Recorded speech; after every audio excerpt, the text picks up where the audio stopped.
Welcome to the first tutorial of the 3D Tubular plugin from Erizos. We are going to show you 5 short and simple tutorials on how to use the 3D Tubular plugin. So let's start with the first tutorial. In this tutorial, we are going to show how to start using the Tubular plugin to create a 3D shape from a 2D geometry.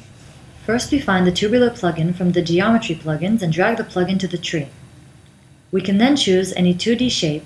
In this tutorial, we are going to start with a simple rectangle and add it as a child of the Tubular plugin in the tree. The Tubular plugin uses the stage intensively, but not in the usual way like you are used to. The channels are not used for animation. Instead, we control the geometry's properties by using keyframes. Each keyframe is a new control point on the geometry. The position channel sets the position of the point.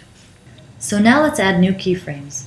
We change the values of the keyframe, and we can see the 3D shape taking form. We are using the rectangle shape just as an example. Soon we will see how we can use any 2D shape. We're just adjusting the shape properties to show you the shape. We will discuss this in more depth later on. If we want to change the shape, we can go back to the stage, change the values of the keyframes in the position channel, and you will see the changes take effect instantly on your shape in the preview window. We can also control the shape directly in the preview window using the handles. This gives you a lot of flexibility to work with. Now let's discuss the different properties of the plugin. The first property is segments. We can see the shape is not smooth. We can lower or raise the amount of segments to change the quality of the shape. Now let's have a look at the shading property. We have 3 different shading modes: smooth, edge, and facet. What the different modes do is outside the scope of this tutorial, but as you can see, as we change the shading mode, it changes the look of our shape. You can play with the different modes and see how it affects your shape to get the look that you want to achieve.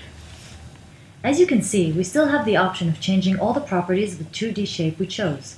For example, the bevel, width, or height of the rectangle.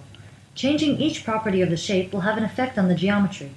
This opens all the possibilities, and doesn't mean you need to limit yourself when creating a 3D shape using Tubular 3D.